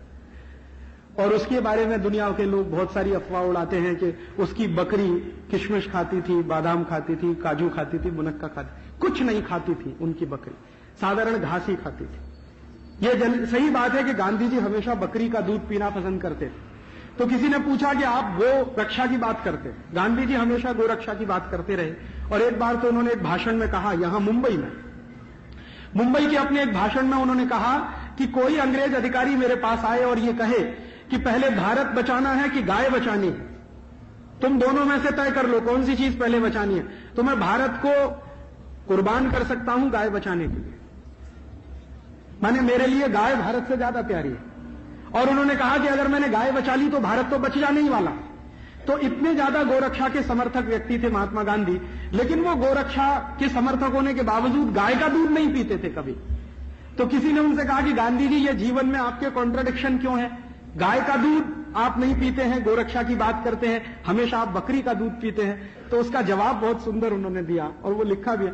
उन्होंने कहा देखो गाय का दूध अमृत है और बकरी का दूध दवा है, मुझे दवा की जरूरत है, अमृत की नहीं है। और आप जानते हैं कि दुनिया के जो वैद्य हैं, ये जो हमारा पूरा का पूरा आयुर्वेद है ना, उसमें जो बकरी का दूध है वो ट्यूबरकुलोसिस की सबसे अच्छी मेडिसिन मानी जाती है। अगर कोई टीबी का भयंकर मरीज हो और वो किसी भी स्थिति में ठीक होने की संभावना नहीं रखता हो, उसको सिर्फ इतना ही किया जाए कि खाली खाली पेट सुबह सुबह आधा कप रोज बकरी का दूध पिला दिया जाए, 3 महीने में उसका ट्यूबरकुलोसिस ठीक होने की गारंटी। इतना अच्छी गुणवत्ता वाला है बकरी का दूध। तो गांधी जी ने कहा कि मुझे कमजोरी रहती है हमेशा शरीर में। आप जानते हैं कि उनका शरीर कैसा था, कृष्ण का एकदम शरीर था। तो गांधी जी ने कहा कि मुझे कई तरह की बीमारियां हैं, उनको मैं जानता हूं, और उन बीमारियों को ठीक करने के लिए बकरी का दूध ही मुझे लगता है, बाकी कोई दवा मैं कभी लेता नहीं। वो सच में कोई दवा नहीं खाते थे और किसी को देते भी नहीं थे अपनी हाथ से। तो बाकी मैं कोई दवा लेता नहीं हूं, सिर्फ बकरी का दूध ही मेरे लिए दवा है। इसलिए मैं गाय का दूध न पीकर बकरी का दूध पीता हूं, ताकि मैं जिंदा रहूं और हिंदुस्तान की आजादी लाने का काम सतत रूप से करता रहूं। गाय का दूध को मैं अमृत मानता हूं, और अमृत तब दिया जाता है जब कोई अमर होने की आकांक्षा लेकर आता। मैं अमर होने की आकांक्षा लेकर नहीं आया, मैं तो साधारण सा एक काम करने आया, भारत की आजादी लाने का। उसी काम को करते करते मैं मर जाऊं, ये मेरे जीवन की तमन्ना है। अंतिम 2 दिन पहले उन्होंने एक वक्तव्य किया था, शायद बड़े लोगों को आभास हो जाता है। 28 जनवरी 1948 को उन्होंने दिल्ली में कहा प्रार्थना सभा में कि अगर कोई पागल आदमी सामने से आकर भी मुझे गोली मारेगा तो मैं ईश्वर से यही प्रार्थना करूंगा कि आप उसको सद्बुद्धि दो, भगवान उसको सद्बुद्धि दे। और वही उन्होंने किया। अभी बहुत सारे लोगों ने यह बहस करना शुरू कर दिया कि महात्मा गांधी ने मरने के पहले हे राम कहा था या हाय राम कहा था। हमारे कितने कूड़ मगज लोग हैं इस देश में, कितने निम्न स्तर के लोग हैं इस देश में जो बहस चला रहे हैं इस बात पर कि गांधी जी को जब गोली लगी तो उन्होंने हे राम कहा या हाय राम कहा। इसी में लगे हुए हैं बहस करने में। उन्होंने बहुत कुछ कहा है, उस पर किसी का ध्यान नहीं है। बहुत कुछ किया है, उस पर किसी का ध्यान नहीं है। हे राम कहा कि हाय राम कहा, इसी में बहुत लोग लगे। बहुत सारे संगठन हैं जिन्होंने बाकायदा लिटरेचर बनाया है उस पर, और वो लिटरेचर पूरे देश में बांटा जाता है और एक खास तरह की मानसिकता तैयार की जाती है गांधी जी को गाली देने की। तो मेरा आपसे एक ही विनम्र निवेदन है, और वो मैं शायद मेरे कन्विक्शन से कह रहा हूं। पिछले 10-12 साल गांधी जी को मैंने बहुत पढ़ा और उनके तरह से जीने की कोशिश भी कर रहा हूं। उनके तरह से जीने की जो एक कोशिश मैंने की है ईमानदारी से, उसको मैं आपसे शेयर करना चाहता हूं। मैंने आज तक मेरा पर्सनल बैंक अकाउंट नहीं बनाया और आगे बनाने की संभावना नहीं। मैंने आज तक मेरा कोई घर नहीं बसाया। आज भी मैं ब्रह्मचारी हूं और ब्रह्मचर्य का पालन करता हूं और आगे भी करता रहूंगा, ऐसा मेरा संकल्प है मेरे मन का। और तीसरा, कोई पारिवारिक संपत्ति में हिस्सा नहीं रखा। मेरे पिता और माता को मैंने बिल्कुल स्पष्ट कह दिया है कि परिवार की संपत्ति में मेरी कोई हिस्सेदारी नहीं होगी। आपको जो करना है आप उसको कहिए, या करते उसको चाहे तो दान कर दीजिए मेरे नाम से किसी को। लेकिन इतना भी मुझे लगता है करने में बहुत तकलीफ आती है, बहुत तकलीफ आती है। तो गांधी जी ने पता नहीं कितनी तकलीफें झेली होंगी, उन्होंने तो पता नहीं कितने साल ये सब किया। मुझे तो लगता है कि मेरे लिए बहुत आसान है ब्रह्मचर्य पालन करना, क्योंकि मैंने परिवार नहीं बनाया। उन्होंने तो परिवार बनाकर ब्रह्मचर्य पालन किया, वो तो बड़ी बात है। वो आसान व्यक्ति के लिए नहीं है। परिवार में रहते हुए ब्रह्मचर्य का पालन करना और उस ऊंचाई तक जाना, जिस ऊंचाई की बात उन्होंने अपनी आत्मकथा में लिखी है कि वो जीवन का आखिरी दिन था जब पिताजी की मृत्यु के समय उन्होंने अपनी पत्नी के साथ संभोग किया। उसके बाद उन्होंने लिखा है कि मैं मेरी पत्नी के साथ भाई बहन के रिश्ते रहे, और उन्होंने कहा कि जीवन में ऊंचाई तभी आएगी जब सही मायने में कोई पति पत्नी भाई बहन की तरह से रहना शुरू कर दे। वो कहते हैं कि ये जीवन का आखिरी वो होगा मुकाम। तो किसी व्यक्ति को कितना ऊंचा बनना चाहिए अपने जीवन में, उसके लिए उन्होंने एक सीमा रेखा बना दिया। वो सीमा रेखा का पालन उन्होंने किया, परिवार बसाते हुए, घर चलाते हुए, बच्चों को पालते हुए। वो अद्भुत ही लोग कर सकते हैं, विरले लोग कर सकते हैं, वैसे वो थे। और उन्होंने जो किया है वो हम सबके सामने है। जो कहा है वो भी है और जो लिखा है वो भी है। उनके कहे हुए को, उनके किए हुए को और उनके बोले हुए को अगर हम अपने जीवन में दशमांश भी, माने 1/10 भी अगर हम उतार सकें, तो भारत में बहुत कुछ बेहतर होने की संभावना और शक्यता है। इतना गांधी जी को श्रद्धांजलि स्वरूप में कहना चाहता था। और एक छोटी सी आखिरी बात जो मैं आज के समय में कहना चाहता हूं, गांधी जी ने अपने जीवन में 11 व्रत दिए लोगों को, अहिंसा, सत्य, अस्तेय, ब्रह्मचर्य, असंग्रह वगैरह वगैरह। आपने पढ़े होंगे, बार बार सुने भी होंगे। उन व्रतों के बारे में गांधी जी ने लोगों से कहा है कि मेरी आपसे ये विनंती है कि भारत में जो व्रत मनाए जाते हैं, त्योहार मनाए जाते हैं, उनमें सोमवार का व्रत हो जाता है, कभी बृहस्पतिवार का हो जाता है, कभी मंगलवार का हो जाता है। मंगलवार को हनुमान जी का है, सोमवार को शंकर जी का है, वगैरह वगैरह। उन व्रतों के बारे में गांधी ने कहा कि ये जो कर रहे हैं वो आप करिए, आपकी धार्मिक मान्यताओं के लिए मैं मेरी तरफ से कुछ नहीं कहना चाहता और उसमें हस्तक्षेप भी नहीं करना चाहता। लेकिन उन्होंने कहा है कि व्रत अगर आप कर सकें तो देश के लिए भी करिए। एक तो हम व्रत करते हैं मोक्ष के लिए, कि हमें मोक्ष मिल जाए। हमारे जीवन में एक मान्यता हमने रखी हुई है, और वो मान्यता ये है, आप जितने भी लोग यहां बैठे हैं, आपके साथ मैं भी इसमें शामिल हूं, हम सबकी मान्यता ये है कि पुनर्जन्म होता है, बार बार जन्म होता है, व्यक्ति बार बार जन्म लेता है। और हमारे जो धर्मशास्त्र है या बड़े जो धर्म गुरु हैं, उनकी बात अगर आप सुने और उसको कभी समझने की कोशिश करें, तो हरेक धर्मगुरु या हरेक धर्मशास्त्र ये कहता है कि भारत में जन्म लेने वाले को 84 लाख योनियों में से गुजरना पड़ता है। कभी मच्छर बन सकते हैं, कभी मक्खी बन सकते हैं, कभी गाय बन सकते हैं, कभी बैल बन सकते हैं। मनुष्य बनना बड़ा मुश्किल होता है, और मनुष्य की योनि मिलना तो विरले लोगों को मिलता है। उसके बारे में सांख्य दर्शन है, वो ये कहता है कि आपने पुराने जन्म में कुछ अच्छे कर्म किए होंगे तो आप शायद मनुष्य बन गए हैं। तो गांधी जी ने उसी दर्शन को आगे बढ़ाते हुए लोगों के सामने ये कहा कि आप अपने मोक्ष के लिए अच्छे काम करें, व्रत करें, धार्मिक मान्यताओं का पालन करें, वो तो ठीक ही है, लेकिन देश के कल्याण के लिए भी व्रत करिए, ये उनका कहना था। और उनका ये कहना था कि अगर भारत का कल्याण नहीं होगा तो आप में से किसी को मोक्ष नहीं मिलेगा। बिल्कुल स्पष्ट कह दिया। ये कहने की हिम्मत आज तक किसी धर्मगुरु में नहीं हुई। मैंने हिंदुस्तान के इतिहास में शंकराचार्य से लेकर आज तक बहुत सारे धर्मगुरुओं को पढ़ा और काफी को आज के जमाने में सुना भी। किसी में हिम्मत नहीं है ये कहने की कि जब तक देश का कल्याण नहीं होगा तुमको मोक्ष नहीं मिलेगा, तुम्हारी आत्मा भटकती ही रहेगी, तो देश का कल्याण कर लो, तुम्हारा मोक्ष अपने आप हो जाएगा। और फिर किसी ने गांधी जी से पूछा कि आप ये सब काय के लिए करते हैं, अंग्रेजों को भगाना, हिंदुस्तान को नए सिरे से खड़ा करना। तो गांधी जी ने कहा ये सब मैं मोक्ष के लिए करता हूं, ये मत कहना कि भारत की आजादी के लिए करता हूं, ये उनका लिखा हुआ वाक्य है, ये सब मैं मोक्ष के लिए करता हूं। तो किसी ने कहा मोक्ष माने क्या, कि ईश्वर की प्राप्ति, तो ईश्वर की प्राप्ति के लिए मैंने ये तय किया है मेरा रास्ता। तो उन्होंने कहा कि इससे ईश्वर की प्राप्ति कैसे होगी, तो वो सुनाने लगे देखो भारत आजाद हो जाएगा, आजाद होने के बाद खुशहाल हो जाएगा, गरीबी खत्म हो जाएगी, बेकारी खत्म हो जाएगी, भूखमरी खत्म हो जाएगी, अन्याय नहीं होगा, हर व्यक्ति को सम्मानजनक जीवन बिताने का अधिकार मिलेगा, ये सब जब हो जाएगा तो मुझे मोक्ष मिल जाएगा। अब आप देखिए इतना बड़ा योगी आदमी किस बात की कल्पना करता है। हम लोग कल्पना करते हैं ना, मोक्ष उन्हीं को सिद्ध होता है जो योगी होते हैं, और योगी कौन होता है, जो अपने को दूसरों से ऊपर उठा लेता है। लेकिन गांधी जी कह रहे हैं कि मैं अकेला ऊपर नहीं उठूंगा, ये सबको अपने साथ ऊपर उठाऊंगा, तब मुझे मोक्ष मिलेगा। इससे बड़ा योगी पुरुष कौन होगा। तो इस योगी पुरुष के जीवन से अगर हम कुछ सीख सकें वो यही कि हम अपने आप को ही नहीं दूसरों को भी अपने साथ उठाएं। और दूसरों को अपने साथ क्यों उठाएं, मैं ऐसा मानता हूं कि महात्मा गांधी की आत्मा भटक रही है, उनको मोक्ष नहीं हुआ है।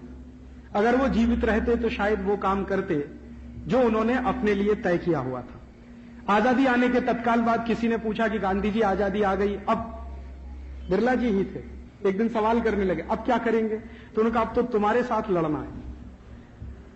आप सोचिए, जो बिरला जी महात्मा गांधी के पास अपना ब्लैंक चेक रखते थे, उन्होंने एक दिन सवाल किया कि अब तो आजादी आ गई, और गांधी जी की आदत थी रोज मालिश करवाते थे, तेल से मालिश करवाते थे। तो एक दिन बिरला जी पहुंच गए सेवाग्राम आश्रम और गांधी जी की मालिश चलती थी, तो पूछ लिया कि अब मालिश क्यों करा रहे हैं, अब तो अंग्रेज भाग रहे हैं, अब आपको किससे लड़ना है, कि अभी तो तुमसे लड़ना है। एक दुश्मन नहीं है हिंदुस्तान का, दूसरा दुश्मन मेरे सामने खड़ा है। तो बिरला जी घबरा गए कि ये कह क्या रहे हैं। तो गांधी जी ने फिर उनको बड़े प्रेम से समझाया कि देखो घनश्याम दास, ये लड़ाई हिंदुस्तान की जो है बड़ी लंबी है, अंग्रेजों का चले जाना तो एक चरण है, इसके आगे अभी बहुत सारे चरण हैं। तो उन्होंने पूछा कि आपका एसिड टेस्ट क्या है, तो उन्होंने कहा कि देखो जब अंतिम आदमी हिंदुस्तान का ये कहने लगेगा कि मैं आनंद में हूं, खुशी में हूं, तो मैं मान लूंगा कि हिंदुस्तान की आजादी की लड़ाई पूरी हो गई। यही मेरा एसिड टेस्ट है। और वो तो दुर्भाग्य हम सबका कि उनको किसी ने मार दिया, किसी पागल आदमी ने। मैं तो कहता हूं कि जिस आदमी ने गांधी जी को मारा था, अच्छा ये होता कि वो महात्मा गांधी के सामने जाकर खुद को गोली मार लेता, वो उसके लिए बेहतर होता। उसने बजाय गांधी जी को गोली मारने के अपने को गोली मार लेनी चाहिए थी, वो उसके लिए ज्यादा बेहतर होता। लेकिन खैर ठीक है, दुर्घटनाएं होती रहती हैं और आगे भी होती रहेंगी, उसके लिए कभी अफसोस नहीं करना चाहिए। हमें यह भी अफसोस नहीं करना चाहिए कि गांधी जी हमारे बीच में नहीं है, क्योंकि वो हमेशा लोगों से ये कहते थे, कार्यकर्ताओं से, कि मैं रहूं ना रहूं, मेरा जीवन तुम्हारे लिए संदेश की तरह से है पूरा। मैंने मेरे जीवन भर जो किया वो आपके लिए संदेश जैसा है। तो गांधी जी के संदेश का अगर हम थोड़ा सा विश्लेषण करें और आज की परिस्थिति को देखने की कोशिश करें, तो मैं ऐसा मानता हूं कि उनको अभी मोक्ष नहीं मिला है, उनकी आत्मा कहीं ना कहीं भटक रही है। उसके 3 बड़े कारण हैं कि उन्होंने जब ये कहा था कि भारत का जब अंतिम व्यक्ति आनंद में रहेगा, खुशी में रहेगा, तो मैं मान लूंगा कि सारे काम पूरे हो गए हैं। वो अंतिम व्यक्ति अभी भी बहुत कुछ चीजों से वंचित है। भारत की इस समय आजादी 1 करोड़ से थोड़ी ऊपर हो चुकी है, और 100 करोड़ से ऊपर हो चुकी है। 1 अरब से थोड़ी ऊपर हो चुकी है, 100 करोड़ से ऊपर हो चुकी है। अब ये 100 करोड़ की आबादी का जरा क्लासिफिकेशन करें, वर्गीकरण करें, तो क्या चित्र है? चित्र ये है कि हिंदुस्तान के 100 करोड़ की आबादी में करीब 25 करोड़ लोग ऐसे हैं जिनके पास एक दिन में प्रति व्यक्ति खर्च करने के लिए 5 रुपया नहीं है।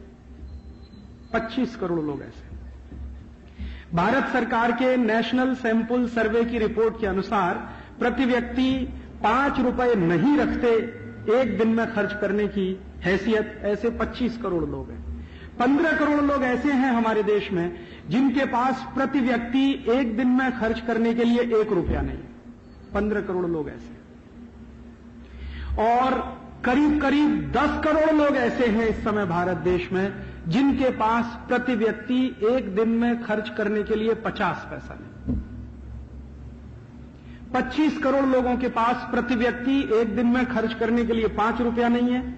10 करोड़ लोगों के पास प्रति व्यक्ति एक दिन में खर्च करने के लिए 50 पैसा नहीं है। और 15 करोड़ लोगों के पास प्रति व्यक्ति एक दिन में खर्च करने के लिए 1 रुपया नहीं। अब 25 और 15 40 और 10 50 50 करोड़ की हमारी बस्ती ऐसी है जिसको न्यूनतम जरूरतें पूरी करने की कोई व्यवस्था नहीं है इसी देश में जहां हम रहते हैं। और इनमें ये जो 50 करोड़ लोग हैं जिस तरह से जीवन बिताते हैं वो किस तरह का जीवन है, मैं आपको 2-3 घटनाएं सुनाना चाहता हूं। मैं पूरे देश में घूमता हूं, देश का ऐसा कोई हिस्सा नहीं जहां मैं नहीं गया। थोड़े समय पहले मैं उड़ीसा में घूम रहा था। उड़ीसा में एक गांव है, उसका नाम है भवानीपट्टनम। वो गांव जो है डिस्ट्रिक्ट सेंटर है कालाहांडी जिले का। कालाहांडी नाम का जिला है, भवानीपट्टनम नाम का गांव है। वहां मैं एक बार गया। उस गांव को जाते समय सड़क के किनारे से जब मैं गाड़ी से जा रहा था तो मैंने 2-3 स्थानों पर बाजार देखा जहां पर बच्चे बिकने के लिए बैठे थे। बच्चों को बेचने के लिए बाजार लगते हैं वहां, और बच्चों को बेचा जाता है उसी तरह से जैसे बेचा जाता है, टमाटर बेचा जाता है, बैंगन बेचा जाता है। और जिन बच्चों को मैंने बिकते हुए देखा मेरी आंखों से, उनके गले में एक तख्ती लटकी हुई थी, उस पर रेट लिखा हुआ था। जैसे लड़का खरीदना है 10 साल से ऊपर का है तो उसका रेट है 50 रुपया, और लड़की खरीदनी है 15 साल से ऊपर है तो उसका रेट है 35 रुपया। 35 रुपए में 15 साल से उम्र के ऊपर की लड़की आपको खरीदने में मिल जाएगी, 50 रुपए में 10 साल से ऊपर का लड़का मिल जाएगा। जिन स्थानों पर मैंने ये बाजार लगे हुए देखे वहां पर मैंने मेरी गाड़ी रुकवाई और उनको कहा कि भाई ये क्या है, तो उन्होंने कहा ये बच्चे बिकने के लिए आते हैं, यहां अक्सर इस तरह के बाजार लगते हैं। तो मैंने पूछा साल में कितनी बार लगते हैं? उन्होंने कहा आप साल की बात कर रहे हैं, महीने में पूछिए। मैं सोचता था कि कभी साल में एक आध बार होता होगा, उन्होंने कहा नहीं महीने में पूछिए कितनी बार लगते हैं। अब मुझे क्या हुआ कि एक मां बाप जो अपने बच्चे को बेचने के लिए बैठे थे, प्रतीक्षा करते थे, बाजू में बच्चे के गले में तख्ती लटकी थी, 55 रुपए का उसका रेट था, 13-14 साल का लड़का था। मैंने उसके बाप को जाके पूछा, मेरे साथ एक कार्यकर्ता था जो उड़िया भाषा जानता है, तो मैंने उसको कहा इसको उड़िया भाषा में पूछो कि ये अपने बच्चे को क्यों बेचना चाहता है। तो उसने पूछा, तो उसके बाप ने जवाब दिया कि मेरे घर में खाने को 2 समय रोटी नहीं है, इसको मैं क्या खिलाऊं। तो मैं इसको इसलिए बेचना चाहता हूं कि कोई अमीर आदमी इसको खरीद ले जाए, कम से कम खाने के लिए तो रोज देगा इसको, भले ही वो इसको गुलाम बनाकर रखे, इससे मुझे कोई चिंता नहीं, लेकिन ये ले जाए मेरे घर में से। ऐसी स्थिति के वहां मां बाप है। मेरे जीवन में बहुत बड़ा धक्का उस दिन आया जब मैंने ये दृश्य मेरी आंखों से देखा। किसी तरह मैं भवानीपट्टनम पहुंचा, जल्दी जल्दी मीटिंग खत्म करके, उस दिन मेरा दिल नहीं था भाषण देने में, किसी तरह भाषण पूरा किया। वहां एक दूसरा दृश्य देखा मैंने। मेरे भाषण को सुनने के लिए बहुत सारे लोग आए थे, करीब करीब 1200-1300 लोग आए थे। अब वो जो लोग सुनने के लिए आए थे उनमें से कुछ लोग तो आपकी तरह से सामने आकर बैठे थे, लेकिन बहुत सारे ऐसे लोग थे जो मेरा व्याख्यान सुनना चाहते थे लेकिन झाड़ के पीछे खड़े हुए थे। कुछ जहां व्याख्यान स्थल था वहां पे आजू बाजू में लिमड़ा के झाड़ लगे हुए थे, तो वहां वो खड़े हुए थे उसके पीछे। मैंने आयोजक को कहा कि देखो भाई ये जो पीछे खड़े हुए लोग हैं झाड़ के, इनको सामने लाके बिठाओ ना, ये पीछे क्यों खड़े हैं? जो सब लोग बैठे हैं वो भी आके बैठे। तो उसमें से एक ने कहा कि राजीव भाई वो आपके सामने नहीं आ सकते। मैंने पूछा क्यों नहीं आ सकते? तो उसने कहा उनके शरीर पर इतने कपड़े नहीं है कि वो आपके सामने आकर बैठ सके। दूसरा धक्का उस दिन मुझे तब लगा। फिर मैंने मेरे कार्यकर्ता को कहा जिसने ये आयोजन किया था कि भाई तुम कुछ ऐसी व्यवस्था करो कि मैं भवानीपट्टनम के आसपास के 10-20 गांव देखना चाहता हूं, और गरीबी क्या है उसका मैं दर्शन करना चाहता हूं। महात्मा गांधी जिस अंतिम व्यक्ति की बात कहा करते थे भारत में उसको उच्च स्थान मिलना चाहिए, वो अंतिम व्यक्ति किस स्थिति में रहता है वो जरा मैं देखना चाहता हूं मेरी आंखों से, शायद मुझे उसमें से कुछ प्रेरणा मिले। तो मेरे कार्यकर्ताओं ने मेरे 2-3 प्रोग्राम कैंसिल करके मुझे गांव में घुमाना शुरू किया। तो भवानीपट्टनम से करीब 30 किलोमीटर दूर में एक गांव में गया, और उस गांव में जाने के बाद मैं ये देखने लगा कि कौन सा घर ऐसा है जो अच्छे तरीके से बनाया गया है। तो एक भी घर मैंने ऐसा नहीं देखा मेरी आंखों से जहां लकड़ी का कोई दरवाजा लगा हो, और एक भी घर ऐसा नहीं था जहां कोई छत रखने के लिए कुछ व्यवस्थित कुछ किया गया हो। छत भी क्या है, वो जो धान की फसल होती है, पैडी जब पैदा होता है तो पैडी को पैदा होने के बाद जब फसल पक जाती है उसमें से धान तोड़ के निकाल लिया जाता है, उसका जो फूस बचता है, भूसा बचता है, उसको डाल के तो छत बनी हुई है और उसमें कुछ डंडे वंडे लगे हुए, बस यही छत है, दरवाजा है नहीं। और कोई भी घर मैंने ऐसा नहीं देखा जो 10 फीट बाई 15 फीट से ज्यादा का हो। एक घर का जो मैक्सिमम एरिया है वो 150 स्क्वायर फीट, और उसमें 5 लोगों का परिवार, 7 लोगों का परिवार रहता है। घर देखते देखते मेरे मन में ऐसा आया कि चलो इस गांव के किसी सरपंच के घर में चलें, शायद उसका घर कुछ अच्छा हो, देखने लायक हो। क्योंकि मेरे मन में ऐसी कल्पना थी कि जो गांव का सरपंच होता है वो पैसे वाला होता है, कुछ तो उसके पास पैसा होता ही है, अच्छा घर बना के रहता। तो सरपंच के घर में गया तो बस इतना ही फर्क था सरपंच और बाकी घरों में कि किसी भी घर में तो दरवाजा नहीं था, सरपंच के घर में एक फटा हुआ कपड़ा लटकता था, वो उसका दरवाजा था।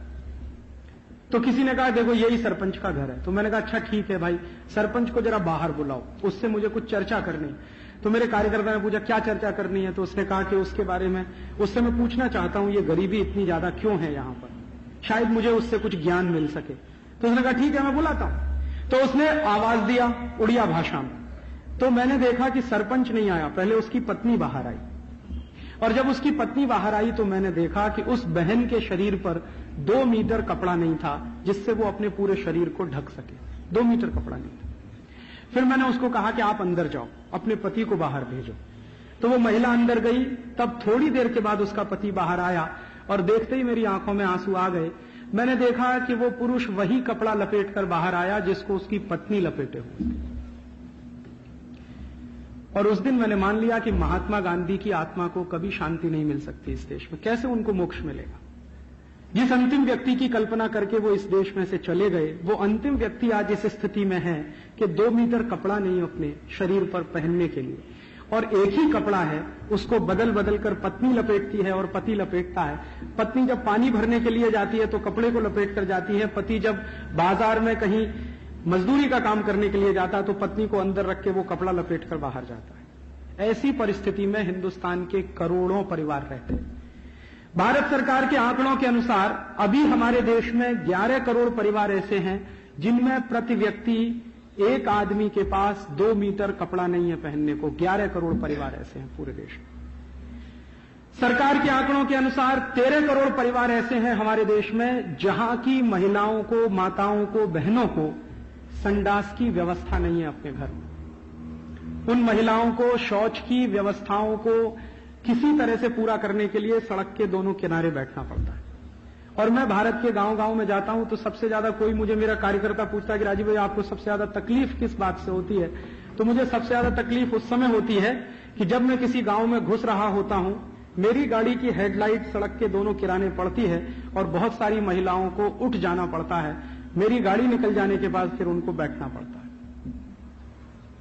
उस समय मेरे दिल को सबसे ज्यादा चोट लगती है और मैं अंदर ही अंदर कुड़ता रहता हूं, घुलता रहता हूं कि आजादी के 53 वर्षों के बाद हम 13 करोड़ परिवारों को संडास की व्यवस्था नहीं दे पाए, 11 करोड़ परिवारों को पहनने के लिए प्रति व्यक्ति 2 मीटर कपड़ा नहीं दे पाए। हमारे हिंदुस्तान में अभी भी कुल परिवारों की संख्या 22 से 23 करोड़ है। थोड़ा लिबरल एस्टीमेट अगर लगाया जाए तो कुल परिवारों की संख्या भारत में 25 करोड़ है। तो 25 करोड़ परिवारों में से 13 करोड़ इतनी गरीबी में रहते हैं कि ना तो उनके पास पहनने को कपड़ा है, ना संडास की व्यवस्था है, ना खाने को ठीक से भोजन है, 2 समय को ठीक से मिलता नहीं। कभी मिल जाए तो वो धन्यता मानते हैं, अगले दिन ईश्वर से प्रार्थना करते हैं कि इसी तरह से मिलता रहे।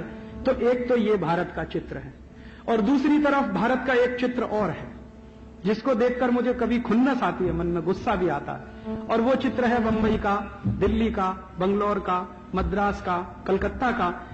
वो चित्र क्या है मेरे मन में जो गुस्सा पैदा करता है वो ये कि वहां उड़ीसा के गांव में रहने वाला आदमी रोज 8 घंटे हाड़ तोड़ मेहनत करता है और उसकी पत्नी को 2 मीटर पहनने को कपड़ा नहीं मिलता, और यहां बंबई के स्टॉक एक्सचेंज में बैठकर कोई आदमी सिर्फ फोन पर हाय हेलो करता है और एक दिन में 1000 करोड़ बना लेता। तब मुझे खुन्नस आती है कि ये कौन सी व्यवस्था है जहां हिंदुस्तान का सबसे अंतिम आदमी 8 घंटे मेहनत करे, कहीं हाड़ तोड़ धान लगाए, गेहूं लगाए, गन्ना लगाए, हमारे खाने के लिए पैदा करे, उसको खाने को 2 समय की रोटी नहीं। सबसे ज्यादा मेहनत होती है खेती के काम में, उससे ज्यादा मेहनत का काम दुनिया में कोई दूसरा नहीं। सबसे ज्यादा स्किल्ड वर्क है दुनिया में, वो खेती का काम है, उससे ज्यादा स्किल्ड दुनिया में कोई काम नहीं। तो उसको 8 घंटे भयंकर मेहनत करने के बाद भी 2 समय खाने को ना मिले, पहनने को ना मिले, उसकी पत्नी को संडास के लिए बाथरूम ना मिले, और दूसरी तरफ यहां फोन पर कुछ इधर उधर करके एक एक आदमी 1000 करोड़ बनाए, 2000 करोड़ बनाए, 5000 करोड़ बनाए। और मैं तो पता नहीं कैसी एक बीमारी फैल गई है हमारे देश के लोगों में कि कुछ लोगों ने तो संकल्प कर लिया है कि 1000 करोड़ से कम संपत्ति होनी ही नहीं चाहिए उनकी, रात दिन उसी में लगे हुए। पूरी जिंदगी का उनका एक टारगेट है कि मेरे पास 1000 करोड़ की प्रॉपर्टी, किसी ने बना रखा है 5000 करोड़ की प्रॉपर्टी, किसी ने बना रखा है 10,000 करोड़ की प्रॉपर्टी। और ये लोग जो 1000 करोड़, 2000 करोड़, 5000 करोड़, 10,000 करोड़ बना रहे हैं, उनको ये नहीं मालूम है कि ये सबका सब एक दिन में ध्वस्त हो सकता है कच्छ की तरह से। जीवन का इतना नंगा सच जो आज हम अपनी आंखों से देख रहे हैं, इसको देखकर अगर हम कोई सबक ले सकते हैं तो वो ये ले सकते हैं, कितना ही अच्छा आशियाना बनाइए, इटालियन मार्बल लगाइए, फ्रांस से लेकर टाइल लाइए और लगाइए, कुछ भी करिए, 1 मिनट भी 7.8 स्केल रिएक्टर पर आया तो ये सब ध्वस्त हो जाने वाला। क्या करेंगे इसका? तो भी जिंदगी का लक्ष्य है किसी का 1000 करोड़, 5000 करोड़, 10,000 करोड़। तो मुझे लगता है कि ये व्यवस्था अगर हम बदलेंगे नहीं तो महात्मा गांधी की आत्मा को शांति मिलेगी नहीं। और सिर्फ महात्मा गांधी की आत्मा की शांति का प्रश्न नहीं है, आपको भी शांति नहीं मिलेगी जी, अगर हिंदुस्तान का एक हिस्सा ऐसा है और दूसरा हिस्सा ऐसा। इसी भारत में मैं देखता हूं कितनी बड़ी विडंबना है, 20, 25, 30 लाख लोग हैं जिनके हाथ में मोबाइल फोन है। 20, 25, 30 लाख, बहुत अधिक, सब जोड़कर। और 9 करोड़ लोग हैं जिनके हाथ में भीख का कटोरा है इसी देश में। 9 करोड़ लोगों को हाथ में हमने भीख का कटोरा दे रखा है और 20-25 लाख लोगों के हाथ में हमने मोबाइल फोन दे रखे हैं, और हम कहते हैं कि भारत का विकास हो रहा है और बहुत तेजी से विकास हो रहा है। हमारा ग्रोथ रेट हम कैलकुलेट करते रहते हैं, 6.5 हो जाना चाहिए, 7.9 हो जाना चाहिए, 10 हो जाना चाहिए, 15 हो जाना चाहिए। कुछ मतलब नहीं है इस ग्रोथ रेट का कि 9 करोड़ लोगों के हाथ से भीख का कटोरा अगर आप नहीं निकाल पाते। कोशिश तो ऐसी करिए कि हिंदुस्तान के हर आदमी के हाथ में मोबाइल फोन हो, तब तो उसमें कुछ सार्थकता है। और अगर ऐसा हिंदुस्तान नहीं बना सकते हम, तो यह हिंदुस्तान आपको जिंदा भी नहीं रहने देगा। वो आप भी सोच लीजिए इसके बारे में, क्योंकि ऐसी व्यवस्थाएं बहुत दिनों तक चलती नहीं हैं, जिन व्यवस्थाओं में 4-5 करोड़ लोगों के पास तो शायद हजारों करोड़ की प्रॉपर्टी और 96-97 करोड़ लोगों के पास कुछ भी नहीं इस देश में। यह व्यवस्था बहुत दिन नहीं चल सकती और वो चलेगी नहीं, वो टूटती जा रही है। और यह व्यवस्था के टूटने के कुछ बड़े कारण हैं। उनमें से एक बड़ा कारण है हमारे हिंदुस्तान में जो मॉडल हमने बनाया है डेवलपमेंट का, वो सारा का सारा मॉडल उधार का है। अमेरिका से कुछ उधार ले लिया, यूरोप से कुछ उधार ले लिया, दुनिया भर के देशों से उधार लेकर हमने हमारा डेवलपमेंट का मॉडल बना लिया। और इस डेवलपमेंट के मॉडल में हमारा उद्देश्य क्या है? हमारा उद्देश्य है कि पर कैपिटा इनकम बढ़ती है कि नहीं बढ़ती। हमारा उससे भी बड़ा आज का उद्देश्य यह हो गया है कि इस डेवलपमेंट के मॉडल में पर कैपिटा कंजम्पशन बढ़ता है कि नहीं बढ़ता। अभी तो वो इनकम को बाजू में रख के पर कैपिटा कंजम्पशन बढ़ाने की बात होती है। अमेरिका और यूरोप में जो डेवलपमेंट का मॉडल है उसमें पर कैपिटा कंजम्पशन की बात है, उसी को पूरी तरह से हमने डिट्टो फॉलो कर लिया। अब पर कैपिटा कंजम्पशन बढ़ाने के लिए हम कभी भी ये नहीं सोच पाते कि जब 50 करोड़ लोगों को जिंदगी जीने के लिए न्यूनतम सुविधाएं नहीं मिलेंगी तो कैसे पर कैपिटा कंजम्पशन आप बढ़ाएंगे इस देश का। अगर उनकी जिंदगी चलाने के लिए न्यूनतम जरूरतें पूरी हो सकती हैं तब तो पर कैपिटा कंजम्पशन की बात हम कर सकते हैं। यहां तो कुछ भी नहीं है। यूरोप और अमेरिका ने यह पर कैपिटा कंजम्पशन का जो मॉडल बनाया है उसके पीछे एक बड़ी विशेषता है, उसको अगर हम समझ लें तो शायद कुछ चीजें समझ में आने लगेंगी। और यही कह के मैं ये व्याख्यान पूरा करना चाहता हूं कि जिस यूरोप और अमेरिका ने यह पर कैपिटा कंजम्पशन का मॉडल बनाया है उनकी इकोनॉमी की कुछ मान्यताएं हैं, और उनकी इकोनॉमी की जो मान्यताएं हैं वो इकोनॉमी की जो मान्यताएं हैं वो सोसाइटी में से निकली। उनकी अपनी कुछ सोशल मान्यताएं भी हैं, उनके समाज की भी अपनी मान्यताएं हैं। जैसे यूरोप और अमेरिका का समाज है वो ये कहता है कि पूरा का पूरा जो व्यक्ति है वो सुप्रीम है, बाकी दुनिया में जो कुछ भी है वो व्यक्ति के अधीन है। माने दुनिया का जो ढांचा है उसमें पेड़ हैं, पंछी हैं, पौधे हैं, हमारी नदियां हैं, पहाड़ हैं, पर्वत हैं, झरने हैं, ये सब व्यक्ति के लिए हैं। व्यक्ति सुप्रीम है, बाकी सब उसके नीचे है। ये फिलॉसफी है यूरोप की। इसी फिलॉसफी का पूरी दुनिया में प्रचार किया था रूसों ने, रूसों के पहले देकार्ते ने, देकार्ते के और पहले चले हैं तो जो दो बड़े दार्शनिक माने जाते हैं जैसे प्लेटो वगैरह वगैरह, उन्होंने इसी दर्शन का प्रचार किया। इस दर्शन में से क्या निकला? मनुष्य महत्व का है, बाकी सब उसके नीचे है, तो मनुष्य सुप्रीम है, बाकी सब उसके अधीन है। तो मनुष्य चाहे तो प्रकृति का भी नाश कर सकता है, मनुष्य चाहे तो दुनिया के दूसरे लोगों को गुलाम भी बना सकता है। तो दूसरों को गुलाम बना लेना वो पाप नहीं मानते, दूसरों को लूट लेना वो पाप नहीं मानते, दूसरों को सबसर्विएंट बना लेना में उनको कोई तकलीफ नहीं होती। इस मान्यता में से यूरोप बना, इसी मान्यता में से अमेरिका बना। अब हमने भारत के बारे में कभी सोचा नहीं कि अगर हम यूरोप और अमेरिका का मॉडल अपनाना चाहते हैं तो हमको हमारी मान्यता के बारे में सोचना चाहिए। हमारी मान्यता में क्या है? व्यक्ति सुप्रीम नहीं है। हम ऐसा मानते हैं कि ये जो पूरा पर्यावरण है, ये जो प्रकृति है, इस पूरे पर्यावरण में जो भी कुछ हमको दिखाई दे रहा है उनमें से कोई भी सुप्रीम नहीं है, सब बराबर है। हम चींटी को, मक्खी को, मच्छर को, गाय को, बैल को, बकरी को, भैंस को या किसी भी दूसरी चीज को मनुष्य से ऊपर नहीं मानते। सांख्य दर्शन में एक श्लोक है और ऋग्वेद में भी एक श्लोक है, दोनों में स्पष्ट कहा गया है कि जो जीव हैं, जो जंतु हैं और मनुष्य हैं, ये सब समकक्ष है। तो हमारी मान्यता सबको बराबर मानने की है, तो हमने बराबरी की मान्यता रखी है और उन्होंने मनुष्य को सुप्रीम बनाया है।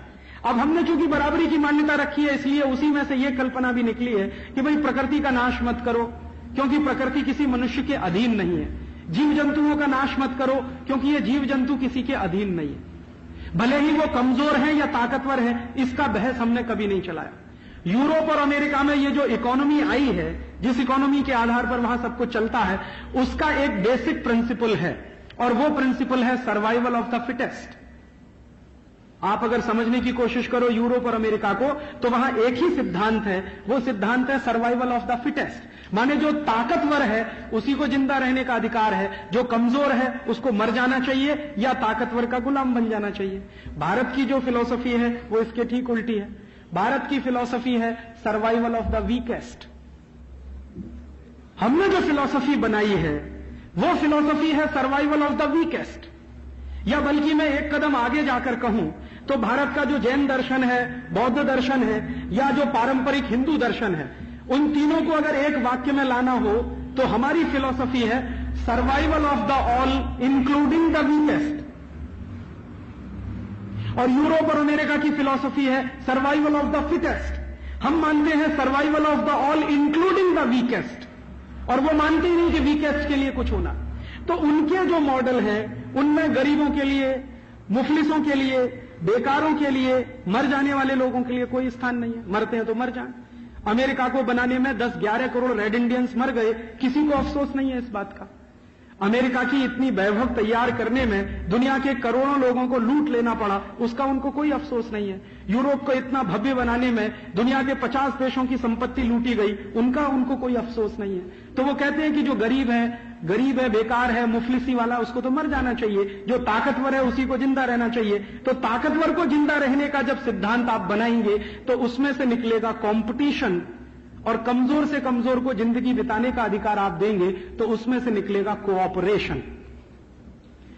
भारतीय जो सभ्यता है वो कोऑपरेशन प्रधान है, अमेरिकन और यूरोपियन जो सभ्यता है वो कंपटीशन प्रधान है। अब हम फंस गए हैं कंपटीशन प्रधान सभ्यता में, जबकि हम रहते हैं कोऑपरेशन प्रधान सोसाइटी में। हमारी जिंदगी का कॉन्ट्रडिक्शन देखिए, जिंदगी की कितनी बड़ी डाइकोटोमी में हम हैं कि मान्यता हमारी कंपटीशन वाली है और रहने की जगह कोऑपरेशन वाली है। कैसे चलेगी ये व्यवस्था? और चूंकि हमने कंपटीशन प्रधान मान्यता को अपने दिमाग में भर लिया और ये माना कि बिना कंपटीशन के डेवलपमेंट नहीं होता, मैं ये कहता हूं कि भारतीयता में बिना कोऑपरेशन के डेवलपमेंट नहीं हो सकता।